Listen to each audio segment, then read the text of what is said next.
여러분, 지금 전 세계 금융의 판도를 뒤흔드는 보이지 않는 전쟁이 시작됐습니다. 바로 통화 전쟁인데요. 오늘 이 거대한 변화의 한가운데로 들어가 보겠습니다. 이 비유 정말 기가 막히지 않나요? 스테이블 코인은 블랙홀처럼 전 세계의 돈을 빨아들일 수 있는 태풍이다.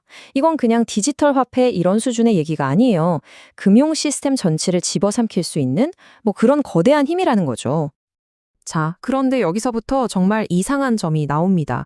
바로 이 지점에서 거대한 미스터리가 시작되는 거죠. 아니, 대체 미국은 왜 이렇게 강력한 무기를 스스로 막으려고 하는 걸까요? 지금부터 그 이유를 한번 따라가 보시죠. 자, 이 미스터리를 풀려면요. 먼저 이 금융 태풍의 실체부터 알아야겠죠. 바로 스테이블 코인입니다. 이름은 다들 많이 들어보셨을 텐데 이게 정확히 어떤 원리로 돌아가는 걸까요? 네, 가장 쉽게 말하면 디지털 달러라고 생각하시면 돼요. 1코인이 항상 언제나 1달러의 가치를 갚도록 설계된 거죠. 가격이 막 미친 듯이 널뛰는 다른 암호화폐랑은 근본부터가 다릅니다. 자, 이제 스테이블 코인이 디지털 달러라는 건 알았습니다. 그럼 이제 진짜 미스테리의 심장부로 들어가 보죠. 바로 이 디지털 달러를 대하는 미국의 태도인데요. 이게 정말 기이하고 모순적입니다. 우선 이 숫자부터 한번 보시죠. 36조 달러. 이게 지금 현재 미국의 국가 부채입니다. 와, 정말 상상조차 안 되는 어마어마한 규모죠. 이 숫자를 일단 머릿속에 잘 담아두세요. 근데 진짜 문제는 액수가 아니라 속도예요. 불과 4년 뒤에는요, 이게 46조 달러까지 불어날 거로 보고 있습니다. 이렇게 눈덩이처럼 불어나는 빚을 감당하려면 미국은 자기들 국채를 사줄 새로운 큰손 고객이 정말 절실하게 필요합니다. 바로 그때 마치 구세주처럼 스테이블 코인이 등장합니다. 한번 생각해 보세요. 스테이블 코인은 달러 가치를 유지해야 하잖아요. 그럼 사람들한테 받은 돈을 어디에 보관해야 할까요? 네, 바로 세상에서 가장 안전한 자산, 즉 미국 국채에 투자하게 됩니다. 와, 미국 입장에서는 이거 완전 완벽한 해결책 아닙니까?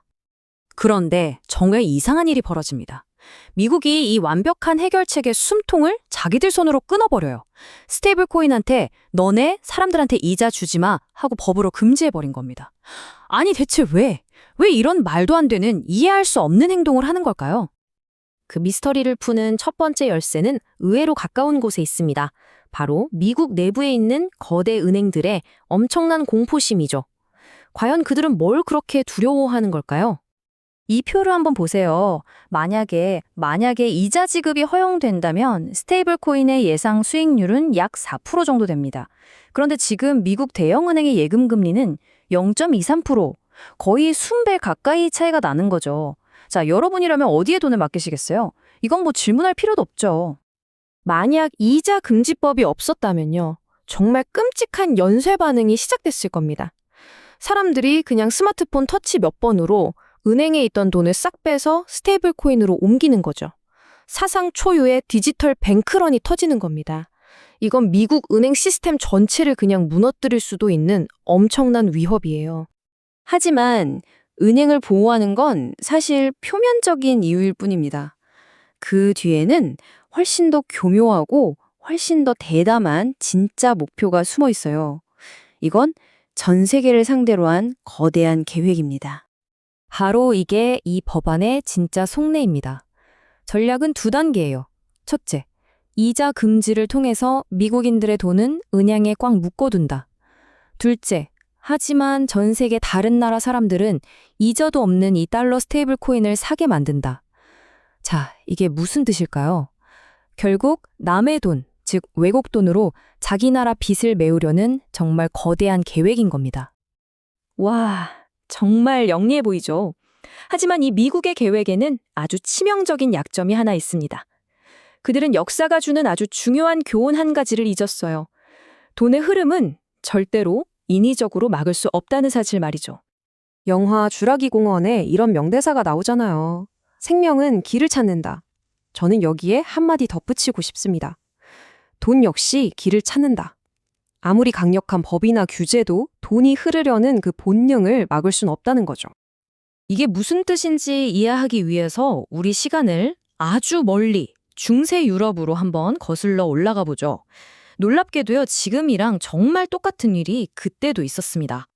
자, 중세 시대에는 교회의 힘이 막강했죠? 그래서 이자를 받는 걸 죄악으로 규정하고 아주 엄격하게 금지했습니다. 하지만 돈은 어떻게든 길을 찾았어요. 금융가들은 이자라는 말 대신에 이건 수수료입니다. 선물입니다. 이런 식으로 이름표만 싹 바꿔서 규제를 피해간 거죠. 그리고 놀랍게도 바로 이런 창의적인 꼼수들이 오늘날 현대 금융 시스템의 뿌리가 되었습니다. 역사는 반복됩니다.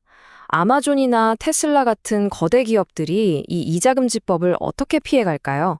똑같습니다. 이자라는 말은 안 쓰겠죠. 대신 저희 코인 가지고 계시면 아마존에서 물건 살 때 5% 할인해드립니다. 테슬라 서비스 쿠폰을 드릴게요. 이런 식의 혜택을 주는 겁니다. 이름만 다를 뿐이지 사실상 이자랑 똑같은 거죠.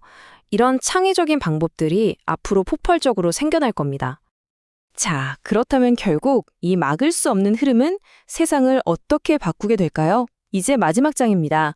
앞으로 펼쳐질 글로벌 금융의 미래는 마치 한 편의 서바이벌 게임, 헝거 게임과도 같을 겁니다. 우리는 이제 금융의 약육강식 시대로 들어가고 있습니다. 이게 무슨 말이냐면 재정적으로 튼튼하고 잘 관리되는 소수의 강한 통화가 재정 관리에 실패한 약한 통화들을 그냥 먹어치우는 시대라는 거죠.